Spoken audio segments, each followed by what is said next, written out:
కాకినాడ జిల్లాలో డయేరియా పంజా విసురుతోంది. తొండంగి మండలం కొమ్మనాపల్లిలో డయేరియా విజృంభిస్తోంది. 4 రోజులుగా అంతకంతకు కేసులు పెరుగుతున్నాయి. వాంతులు విరేచనాలతో ఆసుపత్రుల్లో చేరుతున్నారు జనం. ఇప్పటికే 50 మందికి పైగా చికిత్స పొందుతున్నారు. మెడికల్ క్యాంపులు ఏర్పాటు చేసి వైద్యులు చికిత్స అందిస్తున్నారు. తీవ్ర అస్వస్థకు గురైన వారిని కాకినాడ జీజీహెచ్కి తరలించారు. 2 రోజుల క్రితం డయేరియాతో మహిళ మృతి చెందింది. గ్రామంలో జిల్లా ఉన్నతాధికారులు పర్యటించారు. మరోసారి వాటర్ శాంపిల్స్ టెస్టులకు పంపారు అధికారులు. మొత్తం మీద తొండంగి మండలం కొమ్మనాపల్లిలో డయేరియా విజృంభిస్తోంది. 4 రోజులుగా అంతకంతకు డయేరియా విజృంభిస్తూ కేసులు పెరగడంతో ఒక్కసారిగా మెడికల్ క్యాంపులు ఏర్పాటు చేసి చికిత్స అందిస్తున్నారు వైద్యులు. ఇప్పటికే 50 మందికి పైగా చికిత్స పొందుతున్నారు. తీవ్ర అస్వస్థకు గురైన వారిని కాకినాడ జీజీహెచ్కు తరలించారు. 2 రోజుల క్రితం డయేరియాతో మహిళ మృతి చెందింది. దీంతో గ్రామంలో జిల్లా ఉన్నతాధికారులు పర్యటించి మరోసారి వాటర్ శాంపిల్స్ టెస్టులకు పంపారు అధికారులు. అయితే గ్రామంలో డయేరియా బాధితుల సంఖ్య పెరుగుతుండడంతో ఒక్కసారిగా గ్రామస్తులు ఆందోళన వ్యక్తం చేస్తున్నారు. ఏం మాట్లాడారు వాళ్ళ మాటల్లో విందాం. నిన్న సాయంకాలం నుంచి కూడా అదే వాంతి విరేచనాలు అని చెప్పేసి ఒకళ్ళ నుంచి మించిన సుమారు 40 మంది దాకా ఇదైపోయారు సార్. కొంతమంది హాస్పిటల్ వెళ్ళారు, కొంతమంది ఇక్కడ సచివాలయంలో చూస్తాం. మా ఎమ్మెల్యే తెలిసిన తర్వాత అందరినీ కూడా హైలైట్ చేసి ఆఫీసులో డాక్టర్లనే మొత్తం ఇలాగా డిఆర్ పవర్ అందరికీ ఫోన్ చేసి చెప్పి మొత్తం చూడండి కొమ్మనపల్లి ఇలాగా పెట్టేదో జరిగిందంట, అర్జెంట్కి వెళ్ళి చూడమని చెప్పారండి. మేడం గారు వచ్చి అందరిని పలకరించి ప్రతి ఒక్కరిని పలకరించి ఏంటంటే సమస్యలు తెలుసుకుని చేసిన తర్వాత ఏంటంటే వాటర్ కొంతమంది అన్నారు, వాటర్ కానీ కొంతమంది అన్నారు. అదేదో చూడమని చెప్పేసి డిఆర్ పవర్కి వాళ్ళకి ఆర్డర్ వేసి ఎమ్మెల్యే వెళ్తారు సార్. దీన్ని పరిష్కరించి పైప్ లైన్ కొద్దిగా వీక్ ఉందని చెప్పేసి అనుకుంటున్నాం. పైప్ లైన్ కొంత కొత్తగా దాన్ని మార్చేసి పైప్ లైన్ కొత్తగా చేస్తే కొంత ఇదవుతుందని చెప్తున్నాం సార్. ఇది మీరు త్వరగా తెలుసుకుని ఆఫీసులు అందరూ త్వరగా దీన్ని చేసి చేస్తే అందరూ కొంత ఇదవుతుందని చెప్పేసి మేము సెలవు. కొమ్మనాపల్లి అదే నీటి వల్ల ఇన్ఫెక్షన్ జరిగి ఎక్కువ జనాలు రోగులుగా ఉన్నారండి. కాకినాడ హాస్పిటల్లో 10 మంది ఉన్నారు. ఇక్కడ కొమ్మనాపల్లి గ్రామ సచివాలయంలో 10 మంది సిబ్బందిని వేశారండి. అలాగే మా ఎమ్మెల్యే గారు కూడా పలకరించడానికి వచ్చి చూశారు. అధికారులు అంతా సహకరిస్తున్నారు. వాటర్ నుంచే వచ్చిందని ఎక్కువ నమ్మకం ఉందండి. వాటర్ లీకేజీలన్నీ పూర్తి చేయించాలని అధికారులందరినీ కోరటం. వాటర్ వల్ల ప్రతి ఒక్కరికి కూడా ఆరోగ్యం మొత్తం బాగోలేదండి. ఏంటంటే వాటర్ ఎంతవల్ల లీక్ అయిందనేది ఎవరికి కూడా తెలియదు. బట్ అందులో వాటర్ ట్యాంక్లో కూడా అది ఏంటి కోత లేకపోతే ఇంకోటి అనేది కూడా ఎవరు కూడా మరి తెలియలేదు. అధికారులు అయితే వచ్చారు, ప్రతి ఒక్కటి కూడా మరి స్పందిస్తున్నారు. మరి కాకినాడలో కూడా కొంతమంది జాయిన్ చేయడం కూడా జరిగింది. కొంతమంది అనారోగ్యం కొంచెం ఏదో కొద్దిగా 10% కోలుకుంటున్నాం అన్నట్టుగా తెలిసింది. కాకినాడ జిల్లాలో డయేరియా విజృంభిస్తోంది. వాంతులు విరేచనాలతో జనం ఆసుపత్రిలో చేరుతున్నారు. 4 రోజులుగా అంతకంతకు కేసులు పెరుగుతున్నాయి. ఇప్పటికే 50 మందికి పైగా తొండంగి మండలంలో చికిత్స పొందుతున్నారు. మెడికల్ క్యాంపులు ఏర్పాటు చేసి చికిత్స అందిస్తున్నారు వైద్యులు. తీవ్ర అస్వస్థకు గురైన వారిని కాకినాడ జీజీహెచ్కు తరలించారు. ప్రకాష్ జైన్ అవుతున్నారు. ప్రకాష్, కాకినాడ జిల్లా తొండంగి మండలం కొమ్మనాపల్లిలో డయేరియా ప్రబలి దాదాపు ఊరంతా కూడా ఇబ్బంది పడుతున్న పరిస్థితి కనబడతా ఉంది. సో దీనికి సంబంధించి జిల్లా వైద్య శాఖ అధికారులు ఎలాంటి చర్యలు తీసుకుంటున్నారు, ప్రస్తుతం అక్కడ సిచ్యువేషన్ ఎట్లా ఉంది?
కాకినాడ జిల్లాలో డయేరియా పంజా విసురుతోంది. తొండంగి మండలం కొమ్మనాపల్లిలో డయేరియా విజృంభిస్తోంది. 4 రోజులుగా కేసులు పెరుగుతుండడంతో జనాలు వాంతులు విరేచనాలతో ఆసుపత్రిలో చేరుతున్నారు.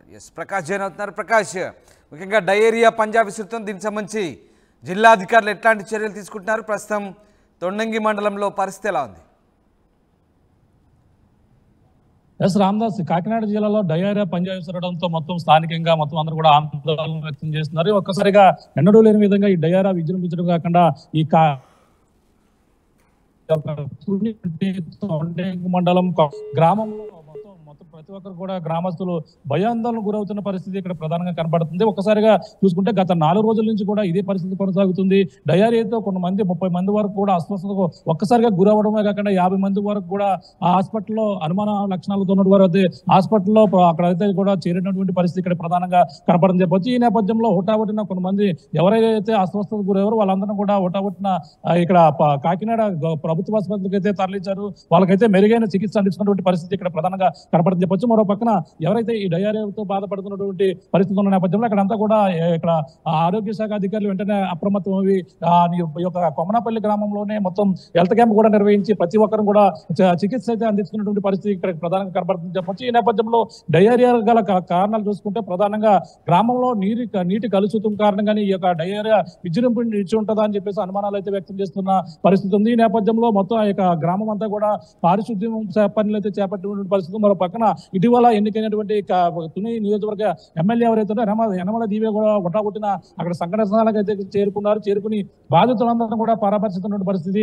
అలాగే డయేరియా గల కారణాలు చూసుకుంటే కొంతమంది ఈ విధంగా ఉన్న నేపథ్యంలో 30 మంది అస్వస్థతకు గురైన పరిస్థితి ఉన్న నేపథ్యంలో ఉన్నట్టుగా హఠాత్తుగా ఒక మహిళ డయేరియా లక్షణాలతోనే మృతి చెందడంతో మరింత భయాందోళనకు గురవుతున్న పరిస్థితి. వెంటనే జిల్లా వైద్యాధికారి యంత్రాంగం కూడా అప్రమత్తమై ఇప్పుడు వైద్య పరీక్షలు కూడా చేస్తున్నటువంటి పరిస్థితి ఇక్కడ ప్రధానంగా కనబడుతుంది. ఏదేమైనా ఈ డయేరియా గల ప్రధాన కారణాలు చూసుకుంటే ప్రధానంగా గత కొన్ని రోజుల నుంచి కూడా గత 4 రోజుల క్రితం ఒక మహిళ అనుమానాస్పదంగా మృతి చెందింది. ఆ అనుమానం అంటే ఈ యొక్క డయేరియా లక్షణాలతోనే స్వల్పంగా అస్వస్థతకు గురవడం, తర్వాత హాస్పిటల్కి తీసుకెళ్లిన కాకినాడ హాస్పిటల్లోనే చికిత్స పొందుతూ మృతి చెందడంతోనే డయేరియా లక్షణం ఉన్నట్టుగా గుర్తించారు. దీంతో కొంతమంది వాంతులు విరోచనాలతోనూ అలాగే మొత్తం అన్ని విధాలుగా కూడా ఇబ్బందులు పడుతున్న నేపథ్యంలో అందరం కూడా పరీక్షించగా వాళ్ళందరూ కూడా డయేరియా లక్షణాలు ఉన్నట్టుగా విస్తృతంగా మంచినీరు తాగే ఏదైతే ఉందో అందులో కలుషిత జలాలు కలవడం వల్ల ఈ యొక్క డయేరియా విజృంభించినట్టుగా అయితే కూడా వైద్యాధికారులు అయితే నిర్ధారణకు వచ్చారని మనం ప్రధానంగా చెప్పవచ్చు. Ramdas, right, thanks for the update Prakash. ఇది మొత్తం మీద తొండంగి మండలంలో ప్రస్తుతానికైతే ఇంకా డయేరియా బాధితులు పెరుగుతూ ఉన్నారు. ఇప్పటికే మెడికల్ క్యాంపులు ఏర్పాటు చేసి చికిత్స అందిస్తామంటూ వైద్యులు చెప్తున్నప్పటికీ చాలామంది వాంతులు విరేచనాలతో ఆసుపత్రిలో చేరుతున్నారు. ఇప్పటికీ 50 మంది పైగా చికిత్స పొందుతున్నారు. ఒక మహిళ మృతి చెందినట్టుగా తెలుస్తుంది. అయితే ఈ డయేరియా ప్రబలిన ప్రాంతాన్ని స్థానికంగా జిల్లా ఉన్నతాధికారులు అలాగే రెవెన్యూ అధికారులతో పాటు స్థానిక ఎమ్మెల్యే యనమల దివ్య ఆ ప్రాంతాన్ని సందర్శించారు. ఆ ప్రాంతంలో బాధితులను పరామర్శించారు. వాళ్ళు ఏం మాట్లాడారు ఒకసారి చూద్దాం. నిన్న కొమనాపల్లిలో ఒక హెల్త్ హజార్డ్ జరిగింది.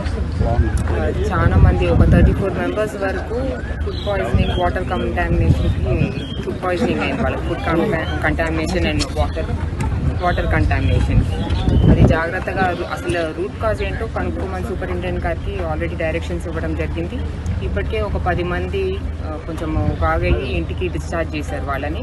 ఇంకొక 10 మంది కొంచెం క్రిటికల్గా ఉంటే వాళ్ళని కాకినాడ జీజీహెచ్కి ట్రాన్స్ఫర్ చేశారు.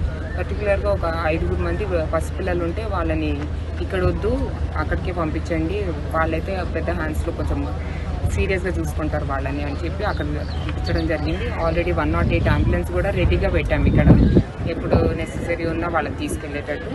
మొత్తం సిస్టమ్ అంతా మానిటర్ కంట్రోల్లోకి తీసుకున్నారు డాక్టర్స్ వాళ్ళంతా చూసుకుంటున్నారు. పేషెంట్స్ మెయిన్గా వాటర్ కంటామినేషన్. ఎక్కడన్నా బయట ఏమైనా తిన్నా, ఒక పేషెంట్తో మాట్లాడాను, బయట ఏమైనా తిన్నావమ్మా, ఏమన్నా బయటది ముందు రోజు కానీ ఎప్పుడన్నా ఏమైనా తిన్నావా అంటే లేదమ్మా నేను ఓన్లీ ఇంట్లోనే ఫుడ్ తింటాను, ఇంట్లోనే నీళ్లు తాగాను అంటుంది తనకి. సో మేజర్గా తనకైతే వాటర్ కంటామినేషన్ అనుకుంటున్నాము.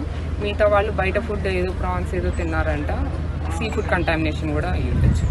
ఈ డయేరియా కేసెస్ రిపోర్ట్ అయ్యి ప్రజలు ఎవరు కూడా కంగారు పడవద్దు. ఎవరికైనా కూడా డయేరియా లేదా వాంతులు, విరోచనాలు లేదా కడుపు నొప్పి ఏదైనా ఉంటే ఖచ్చితంగా దగ్గరలో మనకి ఇక్కడ ఆల్రెడీ హెల్త్ క్యాంప్ ఆర్గనైజ్ చేస్తూ ఉన్నారు. మెడికల్ ఆఫీసర్స్ అందరూ ఇక్కడే ఉన్నారు, ఏఎన్ఎంస్ ఉన్నారు, అలానే మనకి దగ్గరలో హెల్త్ సెంటర్ ఉంది.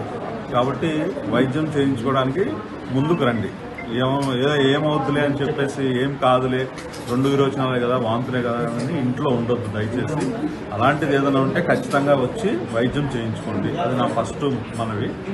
2 ఏంటంటే కాజ్ అనాలిసిస్ జరుగుతూ ఉంది. ఇక్కడ డయేరియా అసలు ఎందుకు వచ్చింది, దీనికి మనకి అసిస్టెంట్ ఫుడ్ కంట్రోలర్ మనకి వైజాగ్ నుంచి కూడా మనం పిలిపించడం జరిగింది. ఫుడ్ కంటామినేషన్ ఏమైనా జరిగిందా అనేది అనాలిసిస్ చేయడానికి మన శాంపిల్స్ తీసి మనం పంపిస్తూ ఉన్నాము. అలానే మనకి మెడికల్ కాలేజ్ నుంచి కూడా ఒక మైక్రోబయాలజిస్ట్, ఒక ఫిజిషియన్, అలానే ఒక SPM social and preventive medicine doctor గారు, ప్రొఫెసర్ గారు వస్తారు. ఇవాళ ఈవినింగ్కి మధ్యాహ్నం వస్తారు. సో ఆ టీం కూడా ఫామ్ చేశాము. టీం వచ్చి కాజ్ అనాలిసిస్ చేస్తారు, ఎందుకు జరిగి ఉంటుంది ఇలాగా అనేది. సో ఏదైనా కూడా మనకి ఇవాళ కూడా ఒక 8 కేసులు రిపోర్ట్ అయినాయి. ఇంతకుముందు ఒక 14 కేసెస్ రిపోర్ట్ అయినాయి నిన్నటి దాకా. సో ఇవాళ కూడా కేసెస్ రిపోర్ట్ అవుతున్నాయంటే ఆ కాజ్ అనేది ఇంకా కొనసాగుతూ ఉంది. కాబట్టి మోస్ట్లీ ఇది వాటర్ కంటామినేషన్ ఏమన్నా అయి ఉంటుందా అనేది ఆలోచిస్తూ ఉన్నాము. సో అందుకని ఆ వాటర్ ట్యాంకులో వాటర్ కూడా మనం పరీక్షకు పంపించడం జరిగింది. అలానే మనకి రిపోర్ట్స్ రావాలి. అలానే మనకి ఇంకా మనకి మెడికల్ కాలేజ్ నుంచి వచ్చే టీం కూడా డీటెయిల్గా ఆ పేషెంట్ అటెండెన్స్ తోటి అందరితో మాట్లాడి మనకి పూర్తిగా కాజ్ అనాలిసిస్ చేస్తాము. ఇప్పుడు ప్రజెంట్ ఏమైతే వాటర్ తీసుకుంటున్నారో బీసీ కాలనీలో, ఎస్సీ కాలనీలో ప్రజలకు ఆ వాటర్ తీసుకోవద్దు, బయట నుంచి ట్యాంకుల ద్వారా పోర్టబుల్ వాటర్ సప్లై చేయమని SCRWS గారికి ఇన్ఫార్మ్ చేయడం జరిగింది. వారు అలాగే చేస్తున్నారు. ఇక్కడ మున్సిపాలిటీ, పంచాయతీ కూడా ఇక్కడ సచివాలయం సిబ్బందికి, అలాగే మనకి ఇక్కడ ఉన్న లోకల్ అథారిటీస్ కూడా మేము చెప్పడం జరిగింది. వాటర్ అనేది బయట నుంచి తీసుకొచ్చి మరి ప్రజెంట్ ఇక్కడ ఉన్నది కాకుండా.